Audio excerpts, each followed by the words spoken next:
Sang kaisar wanita, dengan tebasan pedangnya, memutuskan semua hubungan cintaku dengannya 300 tahun lalu. Aku mabuk dan mengungkapkan isi hatiku, tapi dia memarahiku karena tidak tahu malu dan mengirimku ke BIWO. Untuk menggantikan kejahatan adik seperguruanku dan menikah. 300 tahun kemudian, dia berlumuran darah putih. Menginjak mayat seluruh klan istriku, dia berkata ingin membawaku pulang.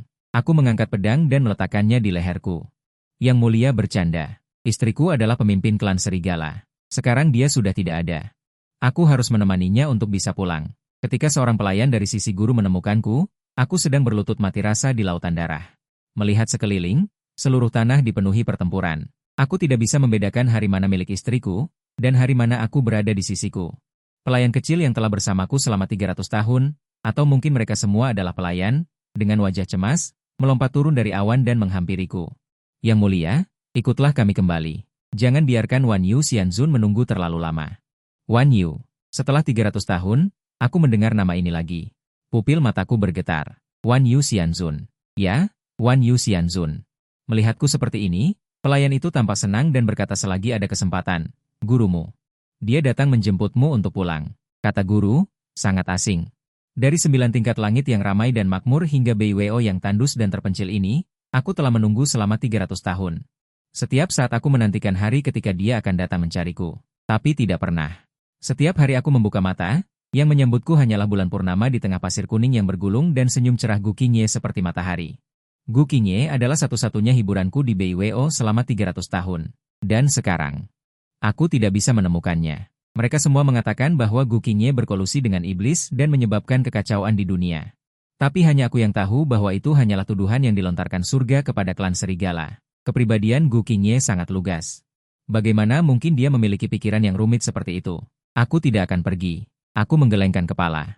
Aku melihat sekeliling dengan bingung, berusaha menemukan jejak Gu Qingye. Akhirnya, aku melihat warna merah cerah di sudut reruntuhan. Kegembiraan muncul di hatiku, dan aku hampir berguling dan merangkak untuk mengambil simpul bintang perunggu itu. Sebuah sepatu bot panjang putih bersulam benang perak gelap menginjaknya. Pemilik sepatu bot itu berlumuran darah putih dan memegang erat pedang panjang. Sorot matanya sedingin biasanya, menatapku dari atas. Satu-satunya hatiku jatuh ke dasar jurang. Dahulu kala, aku telah memikirkan berkali-kali adegan pertemuanku dengannya. Mungkin di ujung sungai panjang dan matahari terbenam di Beimo. Atau mungkin di bawah langit yang luas, namun tak pernah terpikirkan akan berada di atas tanah hangus ini setelah dia memusnahkan seluruh keluarga Qi. Bawa dia pergi, suaranya masih seperti biasa, datar, tidak memberikan kesempatan untuk menolak. Dengan satu perintah, tetapi peri mengangkat tangan untuk mengambilku, saat tangan peri akan menyentuh tanganku. Dengan cepat aku merebut topeng yang sering kulihat dari tangannya, hanya tersisa 2 tahun di depan mata, aku tidak akan pergi. Gerakan peri terhenti, dia juga melirikku, tatapan dinginnya seolah menunjukkan sedikit nafsu. Dengan tatapan kosong, aku menatapnya. Saat Wan Yu memimpin pasukan langit menembus BIWO, aku dibius oleh Gu Qingye. Dikirim ke Lingku untuk berlindung, saat perpisahan, aku jelas mendengar dia berbisik di telingaku. Dia bilang dia akan mencariku, meskipun dia biasanya ceroboh, tetapi kata-katanya tidak pernah diingkari. Aku tidak percaya dia akan mati, aku harus menemukannya. Orang di depanku menatapku dengan tatapan dalam. Tiba-tiba mengangkat tangan, aku tanpa sadar mundur, pergelangan tanganku terasa mati rasa oleh gumpalan energi spiritual. Dia merebut pedang di tanganku dan dengan dingin mengucapkan sepatah kata, terserah padamu. Kemudian pergi bersama peri itu menaiki awan keberuntungan. Sekitarnya masih tandus, aku gemetar mengambilnya. Simpul bintang serigala yang terbuat dari kapas itu telah terinjak ke dalam tanah hangus, diikat dengan gigi serigala. Gigi serigala itu untuk melindungi Gu Qingye. Saat terluka parah oleh Jia Olong, dia bertarung hebat dengan Jia Olong, dan dijatuhkan oleh Jia Olong. Saat itu aku sangat sedih, tetapi dia menyeringai menunjukkan deretan gigi taring yang hilang sebagian dan tersenyum padaku. Hanya sepotong gigi, mana yang lebih penting dari nyawa kita berdua? Kalau tidak, kau beri aku tali. Aku gantung di leherku, jadi gigi ini masih milikku. Aku menyetujui kata-katanya. Tetapi saat membuat tali, aku membuatnya menjadi simpul bintang serigala dan memberikannya kepadanya. Hari itu adalah pertama kalinya aku melihat wajahnya memerah. Orang yang begitu cerah, bagaimana mungkin mati di sini? Dia bilang dia telah mengalahkan semua prajurit gagah berani dari suku serigala, barulah orang-orang ini dengan tulus dan patuh. Menghormatinya sebagai pemimpin, aku hampir gemetar meletakkan simpul bintang serigala di dada. Sinar cahaya melintas di depan mata, sosok putih cerah muncul. Berbeda dari diriku yang sekarang lesu. Dia masih sama seperti dulu, memasang tampang polos, Shi Xiong. Apakah Shixiong tidak mau kembali bersama kami karena masih marah padaku? Kenapa begitu, Shixiong?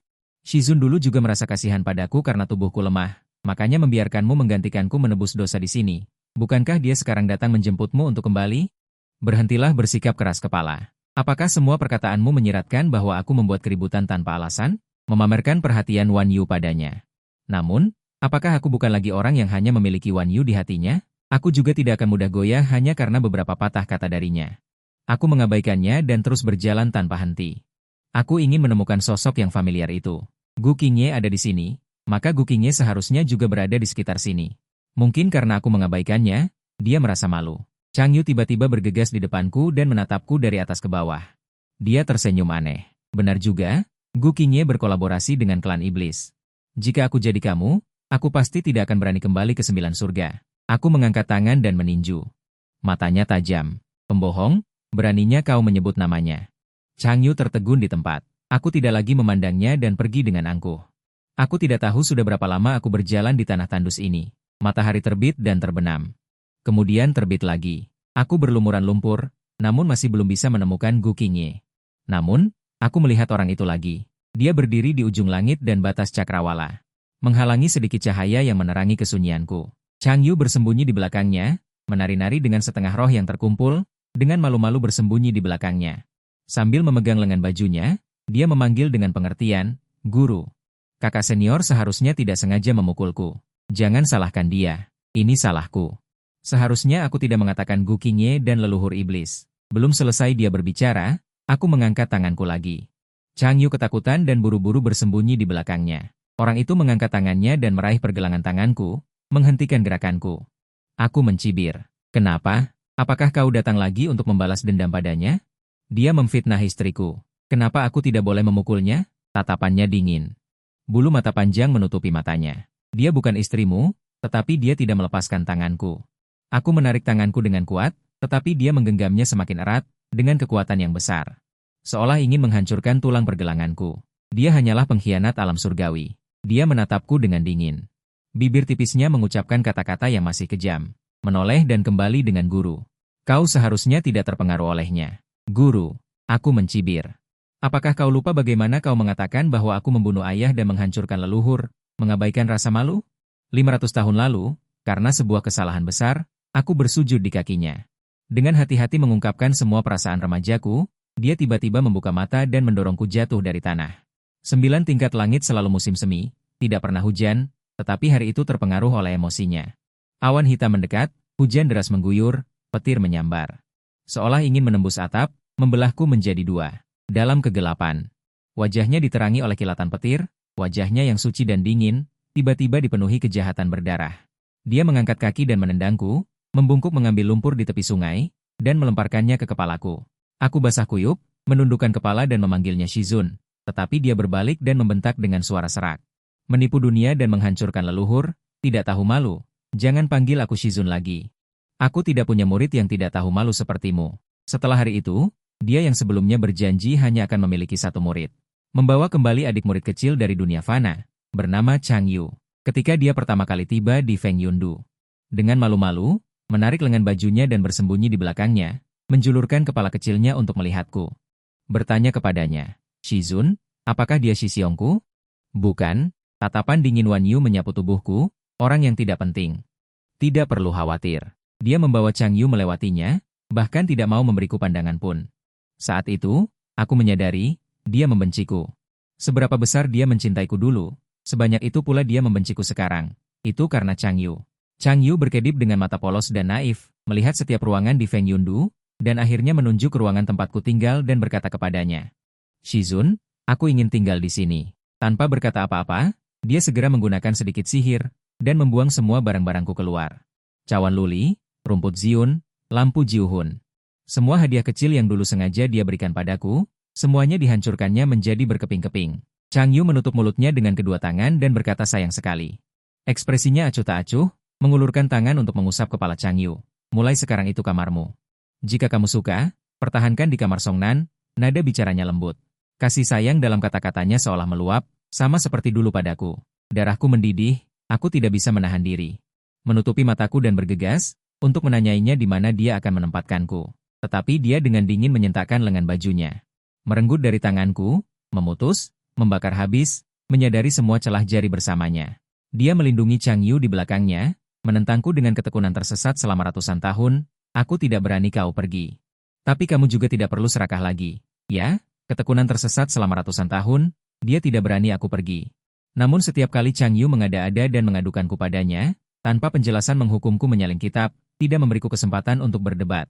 Bahkan 300 tahun lalu, saat surga memilih Shidi untuk menikahi klan serigala, dengan lembut mengusap puncak rambutnya dan berkata, "Juga takut, jika tidak ingin pergi, tidak usah pergi. Ada guru di sini, tidak ada yang berani memaksamu." Kemudian dengan dingin mengangkat kelopak matanya, melihatku yang duduk di posisi bawah, bersuara, "Kamu pergi ke BI mau menggantikan Chang Yu?" Dengan nada tegas, tidak seperti bertanya padaku, melainkan langsung memberiku perintah. BI mau tandus dan sunyi, meski aku telah berkultivasi selama hampir 1000 tahun. Tapi tubuh asliku tetaplah esensi teratai putih, meninggalkan air dari alam abadi Yaotai 9 tingkat surga, sama sekali tidak bisa bertahan hidup. Pergi ke Beimo hanya ada jalan kematian. Aku dengan linglung berlutut di tempat dengan mata merah.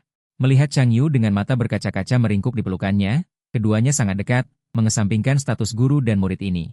Benar-benar seperti pasangan kekasih biasa. Hatiku seperti dicabik-cabik menjadi lubang besar.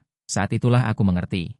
Mana ada pemusnahan klan iblis, mana ada mengabaikan rasa malu. Semua ini tidak lain berasal dari satu hal, dia tidak menyukaiku. Cinta itu buta, dia tidak menyukaiku, meski aku berusaha keras menyenangkan hatinya. Selalu membuatnya jengkel, aku tiba-tiba berdiri di hadapannya, bertanya dengan lantang. Orang yang dipilih surga adalah dia, mengapa aku harus pergi menggantikannya? Chang Yu melihat itu, dengan berlinang air mata bangkit dari pelukannya. Berlutut di tanah, menutupi wajah dengan lengan baju panjang, terisak-isak memohon. "Shizun, ini salahku, Shixiong benar. Yang dipilih surga adalah aku saja yang akan menikah, jangan mempersulit Shixiong. Bangunlah dulu, jangan menangis." Wan Yu membungkuk. Dengan lembut membantunya berdiri. "Jika tidak ingin pergi, tidak usah pergi. Kamu adalah murid guru.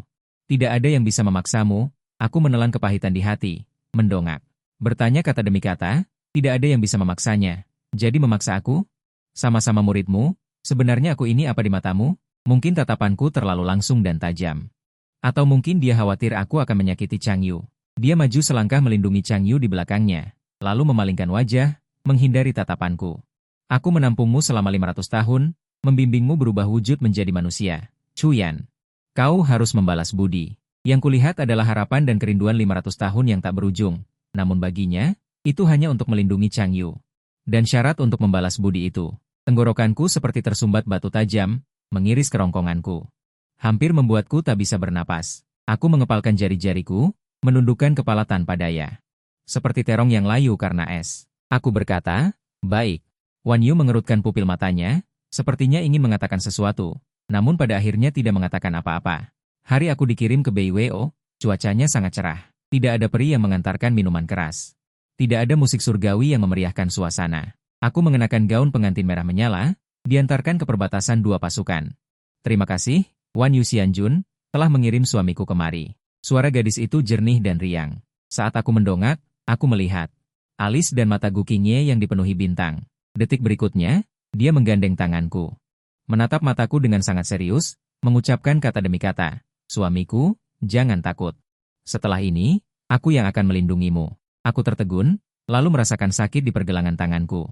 Baru kusadari, Wan Yu entah sejak kapan menggenggam pergelangan tanganku. Lalu aku mendengar gadis itu bertanya padaku, "Siapa nama istrimu?" "Chuyan." Wan Yu menjawabnya selangkah lebih dulu dariku. Tangan yang menggenggam pergelangan tanganku semakin kuat, hingga aku menarik tanganku. Baru dia melepaskanku. "Tunggu sampai aku membawamu kembali." Gadis itu bernama Gu Qingye. Adalah calon pemimpin klan serigala berikutnya. Hari itu, aku pertama kali tiba di Beiweo, karena kekurangan air ling dari Yaotai untuk merawatku. Tidak lama setelah digandeng olehnya, aku kehabisan tenaga, hampir mati, membuatnya menggendongku. Berlari sekuat tenaga di hadapan langit dan bumi, menggugat kolam air itu untukku, lalu membawaku yang pingsan. Kembali ke Beiweo. Dia berkata, "Chuyan, jangan takut, aku serigala, hanya makan daging. Tidak makan teratai kecil." Gu Qingye, dia cerah seperti matahari terbit. Menyinari aku di Beiweo selama 300 tahun. Dan sekarang hilang. Semua hilang. Kenangan terhenti tiba-tiba. Pikiran kembali ke depan mata. Aku menatap kekacauan di tanah, Tatapanku kembali pada wajah orang di depanku ini, dan aku hanya merasa sangat asing. Dia mengerutkan kening dan menatapku lekat-lekat, lalu mengulangi lagi, ikut aku pulang. Aku mengepalkan jari-jariku, kuku-kuku menancap ke dalam daging, menatapnya dengan tatapan kosong. Tiba-tiba mengangkat tangannya, cahaya spiritual memunculkan pedang panjang. Pupil mata Wan Yu tiba-tiba mengecil, hampir secara tidak sadar. Dia menarik Chang Yu ke belakangnya, menatapku dengan waspada, tetapi aku meletakkan pedang panjang di leherku sendiri. Mataku mati rasa. Yang mulia, silakan kembali. Aku tidak akan pergi ke surga ke-9. Tidak ada guru. Istriku sudah tidak ada lagi. Aku harus menemaninya agar bisa pulang. Dia tertegun, ekspresinya membeku, tidak mengerti tindakanku. Kemudian dia tiba-tiba mencubit jari-jarinya dan menjatuhkan pedang di tanganku, mencubit leherku, dan berteriak dengan marah. Jangan kira aku tidak berani membunuhmu. Kalau begitu bunuh saja aku malas berjuang. Menatap matanya dengan tenang. Aku juga lupa sudah berapa lama aku tidak berendam di kolam suci Yaotai. Tenggorokanku sudah serak tidak karuan. Aku ingin mencari Gu Qingye. Aku tidak menyangka dia akan bergerak. Mau tak mau mengangkat kelopak mataku untuk melihatnya. Yang mulia tidak membunuhku, kalau begitu biarkan aku pergi. Aku ingin mencarinya. Jangan harap. Dia tiba-tiba melepaskan tangannya. Dengan paksa mencengkeram leherku, memaksaku untuk bertatapan dengannya, menatapku. Berkata dengan suara berat, kau hanya bisa berada di sisiku. Ingin mencarinya? Di kehidupan selanjutnya, Wan Yu mengikatku erat-erat dan dengan paksa membawaku kembali ke alam surga. Untuk menjagaku, dia secara khusus membangun istana baru untukku. Di dalam dan di luar istana terdapat batasan yang rumit. Orang luar tidak bisa masuk kecuali dia. Dia sering datang sendirian. Kadang-kadang membawa lentera kaca, kadang-kadang membawa beberapa makanan, dengan lembut memberiku makan tetapi aku tidak mau makan. Seolah-olah sama sekali tidak memperhatikan kebencian di mataku. Aku paling benci penampilannya ini. Jelas tangannya berlumuran begitu banyak darah, tetapi dia masih bisa membuat ekspresi santai, tenang, dan tidak ingin bersaing dengan dunia. Aku bergerak dengan anggota badan terentang, dengan marah menerkam ingin mencabik tenggorokannya, tetapi dia dengan santai mencubit jari-jarinya dan membekukanku. Membalikkan tangannya dan menekanku ke tanah. Dia duduk di sisiku, menunduk menatapku dari atas. Rahangku tertekan di antara mulut harimau, ibu jarinya bergerak di bawah daguku, seolah sedang melihat. Selalu terlihat meremehkan diri sendiri. Suaranya berat, linglung. 300 tahun, kau menjadi buruh karena dia. Aku tahu dia membicarakan tentang gerakanku yang menerkamnya tadi. Itu aku dan Gu Qingye yang diam-diam mempelajarinya. Sebenarnya dia tidak mengizinkanku mempelajari ini. Dia bilang aku adalah bunga lotus yang bergoyang di kolam. Penyair dunia selalu berkata lotus keluar dari lumpur tanpa ternoda. Dia bilang aku adalah bunga lotus yang bergoyang di kolam. Selama dia ada, tidak ada seorang pun dari klan serigala yang bisa menyakitiku. Aku tidak perlu mempelajari ini. Saat itu, aku berjongkok di depannya, dengan sungguh-sungguh menyeka darah di wajahnya dengan sapu tangan. Dia hanya melepaskan tangannya, lalu tiba-tiba menerkam. Darah menodai pakaian putihku. Dia sengaja bertanya padaku, takutkah? Aku bilang tidak takut. Dia tersenyum dan meringkuk dalam pelukanku, menggosokkan kakinya ke kakiku, takut aku benar-benar marah. Dia adalah lotus siluman yang paling berani yang pernah dilihatnya. Tetapi aku sama sekali tidak hebat, pembunuh Gu Qingye ada di depan mata. Namun aku tidak bisa membalaskan dendamnya. Mungkin aku terlalu diam. Wan Yu sekilas menunjukkan kepanikan di matanya. Aku tidak bermaksud menyalahkanmu. Nantinya kau tetap di sisiku, aku akan mengajarimu lagi. Kau ingin belajar apa? Aku akan mengajarimu semuanya, oke? Dia menarik tangannya dan membawaku kembali ke sisinya, tetapi masih mengikat pergelangan tanganku dengan rantai besi. Sendok mengambil semangkuk sup lotus. Disodorkan ke mulutku, linglung, sering melihat. Ini adalah sup persik yang paling kau sukai dulu. Coba rasakan apakah rasanya masih sama seperti dulu. Aku menunduk melihat sesendok sup persik yang dekat dengan bibirku. Tidak bergerak. Pandangan beralih kembali ke wajahnya. Jangan sia-siakan usahamu. Wan Yu Xianzun. Dia mengepalkan ujung jarinya, wajahnya menjadi pucat. Panggil aku Shizun. Aku mengabaikan kata-katanya, hanya berbicara dengan santai. Bahkan jika kau tidak bergerak, aku tidak bergerak, aku juga tidak akan hidup lama. Kau lupa? Aku adalah lotus siluman yang bergoyang di kolam, tanpa air kolam itu. Aku tidak bisa hidup, tetapi air kolam itu, dipelihara di Beimo selama 300 tahun. Sudah dibakar habis olehnya dengan api. Wan Yu, wajahnya langsung pucat. Tiba-tiba bangkit, menendang meja di depanku hingga terbalik. Makanan dan mangkuk sup tumpah ke tanah. Dia meninggalkan tempat itu dengan wajah muram dan sedih. Saat aku melihatnya lagi, 7 hari telah berlalu. Aku tak berdaya tergeletak di tanah, napasku lemah, bahkan kelopak mataku pun tak sanggup kuangkat. Wan Yu tampak serius, menggendongku di punggungnya dan bergegas ke halaman belakang. Dia dengan hati-hati menurunkanku ke dalam kolam air, lalu ikut melompat dan memeluk pinggangku. Chu Xiu, guru salah, guru lupa kau tidak bisa jauh dari kolam air itu. Membawamu ke kolam dan air jurang Netherworld berasal dari sumber yang sama. Guru membawakanmu air jurang Netherworld, tinggallah di sini dan pulihkan dirimu baik-baik. Jurang Netherworld dijaga oleh monster buas di sekitarnya. Semua sangat kejam.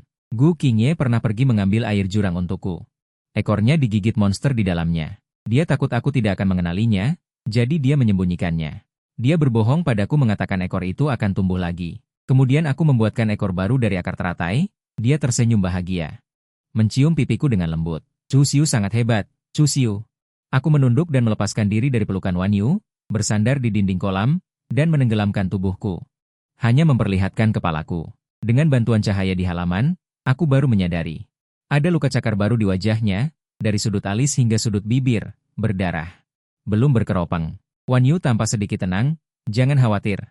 Luka kecil, guru baik-baik saja. Mengerikan. Aku berkata. Ekspresi di wajah Wan Yu membeku. Aku langsung berubah kembali ke wujud asliku. Menutup kelopak bunga, menggulung daun, tidak mau mendengar atau melihat. Tapi aku tetap menyadari dia berdiri dengan marah, menghancurkan batu-batu di halaman menjadi bubuk. Aku tidak mekar, Wan Yu mengamuk di halaman, sampai akhirnya. Dia langsung mencabutku dari kolam, memaksaku berubah kembali menjadi wujud manusia, dan menarikku ke depan cermin air kembali. Di cermin, terlihat jelas Gu Qingye dibakar hidup-hidup olehnya. Berjuang di lautan api. Lidah api menjalar ke pakaiannya. Menelannya. Sosok ramping yang dulu paling suka memelukku, ingin meringkuk menjadi bola di lautan api. Namun, tali dengan kait perak terbang ke arahnya dari segala arah, menembus anggota tubuhnya agar dia tidak bisa bergerak. Tubuhnya gemetar. Aku tahu, dia sangat kesakitan. Sebagai Raja Serigala, Gu Qingye juga sering terluka sebelumnya. Dia memiliki banyak bekas luka di tubuhnya. Juga di saat hatiku sakit hingga ingin menangis, dia akan dengan riang menggunakan kepala berbulunya untuk menyundulku. Di sini sakit sekali. Dan di sini juga sakit sekali, air mata harus keluar sedikit baru bisa sembuh. Pupil mataku mengecil, air mata tak terkendali mengalir dari kelopak mata, ingin memalingkan kepala agar tidak melihat. Wan Yu dengan paksa menekan leherku, tidak mengizinkanku menoleh, suara seperti iblis terdengar dari belakangku. Lihat dia, Chuyan, kau lihat dia baik-baik. Kau lihat saat dia dibakar sampai mati. Sangat jelek bukan? Pergi. Jelas-jelas tidak ada suara di benakku, tapi aku seolah-olah bisa mendengar suara gemerta api yang membara. Tubuhku gemetar tak terkendali, tapi dia mencengkeramku erat hingga tidak bisa melepaskan diri. Air mata mengaburkan pandanganku. Aku berteriak dengan suara serak, memukuli dan menendangnya. Binatang! Wan Yu, aku ingin membunuhmu. Bagaimana bisa kau memperlakukannya seperti ini? Bagaimana bisa? Jelas-jelas kau sendiri yang mengirimku pergi. Kenapa kau? Kenapa kau membunuhnya? Aku menyesal. Chuyan. Dia memeluk pinggangku erat-erat. Tidak membiarkanku melepaskan diri, ubun-ubunnya menempel di daguku, suaranya tercekat. Aku menyesal, aku salah, kembalilah. Tapi sudah tidak bisa kembali lagi. Aku lupa sudah berapa lama aku dikurungnya, telapak tanganku tanpa sadar. Mengeluh simpul hati yang tercatat di dalamnya, cahaya samar dan polos sekilas berlalu, tidak ada yang tahu. Taring serigala melekat pada kehidupan Gu Qingye yang ingin dihancurkan, setiap malam sunyi. Aku selalu berusaha untuk membangun kembali kehidupan ini, tapi dia hancur berkeping-keping, aku berusaha sekuat tenaga tapi tidak bisa. Tidak ada cara untuk memperbaikinya. Meskipun begitu, ini adalah satu-satunya hubungan antara aku dan Gu Qingye. Satu-satunya koneksi, saat Wan Yu menggandeng tanganku kali ini, aku tidak melawan. Kesenangan melintas di matanya, tangannya jatuh di pinggangku, mendekat ke pelukanku. Mendongak ingin menciumku, tapi aku menghindarinya, aku ingin keluar jalan-jalan. Aku menatap matanya dengan tatapan kosong, Wan Yu, aku ingin keluar jalan-jalan. Mungkin karena aku sengaja bersikap patuh dan menyenangkan hati selama beberapa hari ini, Wan Yu jarang menunjukkan sedikit senyum tulus. Baiklah, Wan Yu akan membawamu keluar. Tapi dia tetap mengikuti saya tanpa beranjak, jarinya dengan kasar menyelinap ke sela-sela jari saya, saling menggenggam erat. Saya sama sekali tidak menemukan kesempatan untuk melarikan diri, bahkan bertemu dengan Chang Yu. Dia melihat ujung jari kami yang saling menggenggam. Seketika ekspresi puas melintas, lalu dia sedikit sombong mengangkat alisnya ke arahku. Lama tidak bertemu, Shi Xiong. Saya pikir Anda keluar kali ini karena tahu Shizun menangkap sisa-sisa klan serigala, ingin menjenguknya.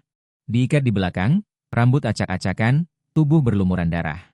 Seolah menyadari tatapan saya, gadis itu mengangkat matanya dan menatap saya. Detik berikutnya, seolah-olah seseorang menyiramkan seember air dingin dari kepala saya, dingin sampai ke ujung kaki. Gu Xian.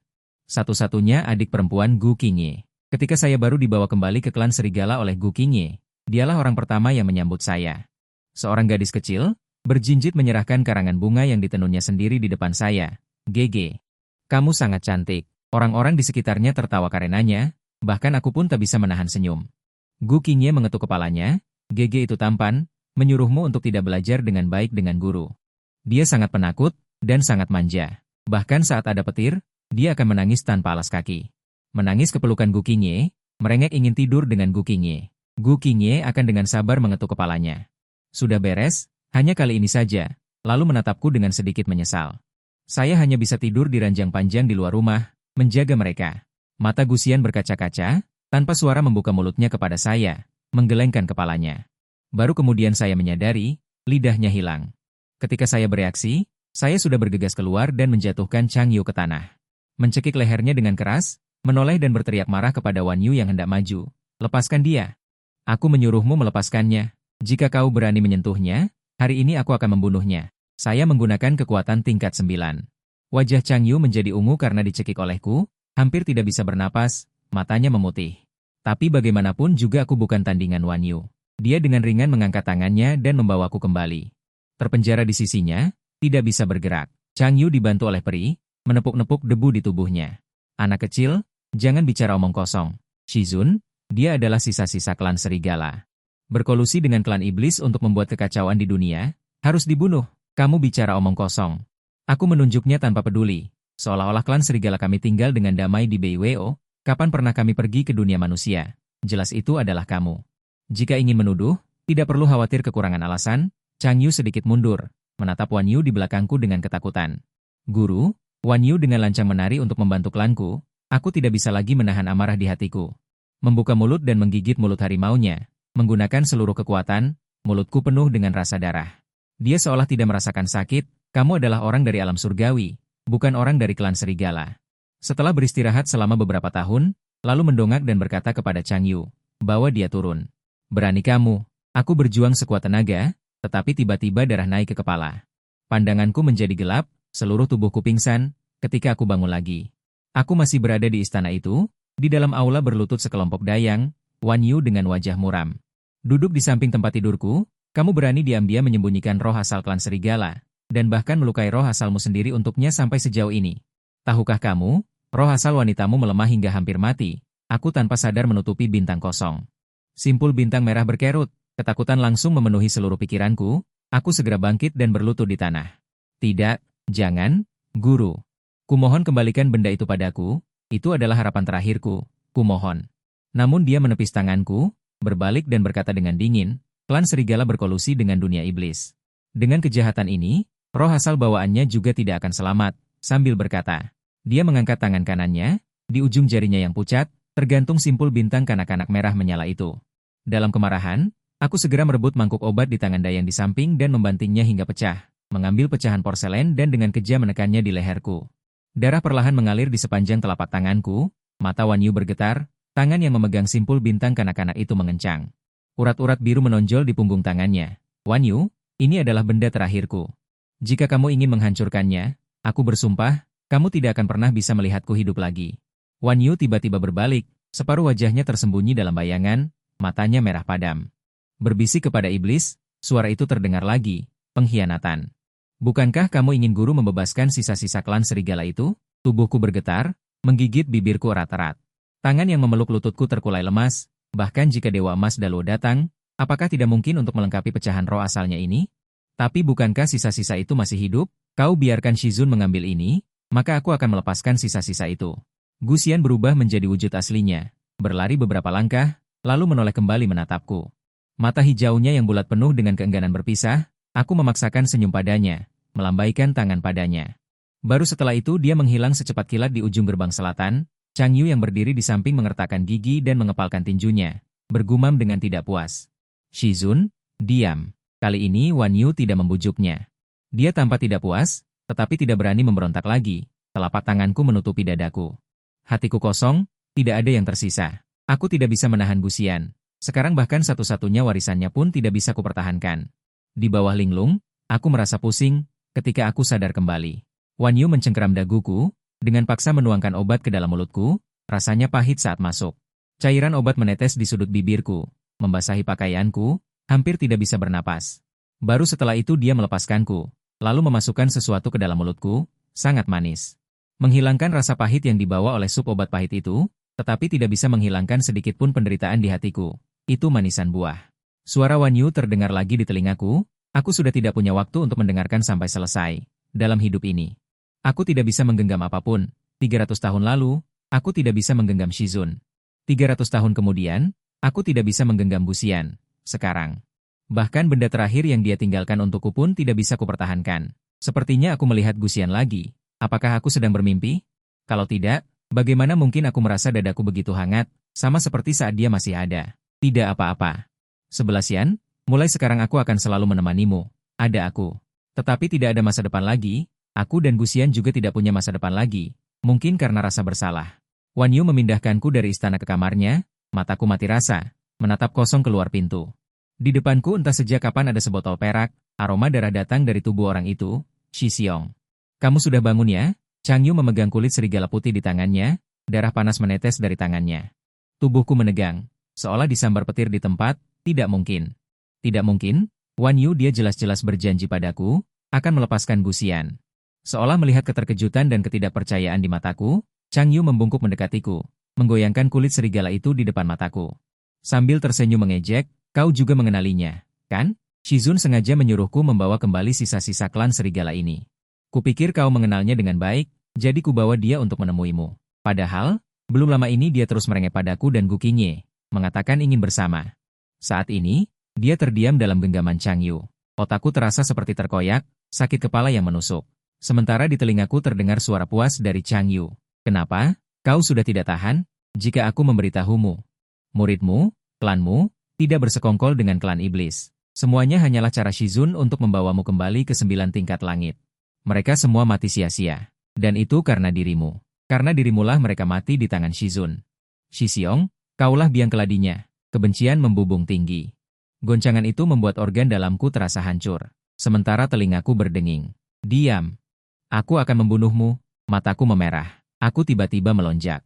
Menerjangnya dengan cara berburu paling primitif dari klan serigala. Dengan rakus menggigit tenggorokannya. Chang Yu juga tidak menyangka aku akan tiba-tiba menyerang. Dia meronta dengan panik, berteriak meminta tolong. Dengan sekuat tenaga mencabut pedang iblis dan menusukkannya padaku. Pandanganku dipenuhi warna merah darah. Aku hampir tidak merasakan sakit di tubuhku. Aku merasa seperti akan ditusuk menjadi saringan olehnya. Entah berapa lama berlalu, Chang Yu berhenti meronta. Benar-benar kehilangan nyawa. Sepertinya seseorang menarikku menjauh, tapi aku tidak bisa melihat apa-apa. Aku pasti sudah gila. Kudengar mereka berteriak, dia kerasukan iblis. Cepat bunuh dia. Saat Wan Yu menarikku menjauh, Chang Yu sudah menghembuskan napas terakhir. Kupikir dia mungkin akan menghukumku. Aku membunuh Chang Yu, membunuh murid kesayangannya. Dan kembali menjadi sosok setengah manusia, setengah hantu yang mengerikan ini. Tapi tidak. Dia menggenggam tanganku dan menarikku ke dalam pelukannya. Entah kenapa, aku merasa tubuhnya bergetar. Suaranya juga. Chuyan, bangunlah. Lihatlah aku. Aku adalah Shizunmu. Aku adalah Wan Yue. Aku tidak meronta. Aku bertanya padanya. Kenapa kau berbohong padaku? Maafkan aku, Chuyan. Aku tidak menyangka. Aku tidak menyangka. Aku tidak menyangka kau akan kerasukan iblis. Aku hanya ingin membawamu kembali. Jangan sentuh aku. Kau sangat kejam. Bertahanlah sedikit lagi. Bertahanlah sedikit lagi. Shizun akan membawamu mencari beberapa, lalu kamu juga pergi menemani mereka. Aku mengangkat tangan mencabut panah Chang Yu yang menancap di bahuku, dengan kuat menusukkannya ke jantungnya. Wan Yu tidak menghindar, tubuhnya membeku, hanya saja memelukku semakin erat. Darah mengalir keluar dari jantungnya, tetapi dia sama sekali tidak melepaskan, hanya terus memanggilku di telingaku. Bangun, Chuyan, bangunlah. Lihat aku, oke, aku salah, Chuyan, seharusnya aku tidak karena keegoisanku sendiri. Lalu mengirimmu ke BWO, aku menyesal, Chuyan. Aku mencintaimu, bisakah kamu membuka matamu dan melihatku? Lihat aku, oke? Betapa jeleknya, aku tersenyum, menggunakan sisa tenaga terakhirku. Menusukkan panah lebih dalam lagi, tenggorokanku terasa amis dan manis, darah keluar. Kemudian yang tersisa di telingaku hanyalah seruan kaget Wan Yu, Chuyan, aku tidak mati. Kudengar Wan Yu meledakkan yuandannya, menggunakan roh aslinya sebagai persembahan, menarikku kembali dari gerbang neraka. Harganya adalah lenyap menjadi abu, jiwa dan arwah tercerai-berai. Tetapi apa gunanya? Aku tidak punya apa-apa lagi. Aku meninggalkan 9 tingkat langit, sendirian kembali ke Beiweo. Musim semi berlalu, musim gugur tiba, matahari terbit di timur, terbenam di barat, Beiweo mengalami perubahan besar. Berkali-kali aku mencoba menggunakan akar teratai untuk membentuk kembali tubuh fisik mereka, tetapi tidak berhasil, roh asli mereka telah dihancurkan oleh Wan Yu. Aku hanya bisa menatap kosong mereka yang telah dibentuk kembali. Angin dan pasir mengubur tanah hangus itu, juga menguburku. Menyongsong tempat matahari terbit, aku seolah melihat Gu Qingye menggandeng Gusian melambai padaku. Aku juga melambai padanya, Gu Qingye, aku datang mencarimu.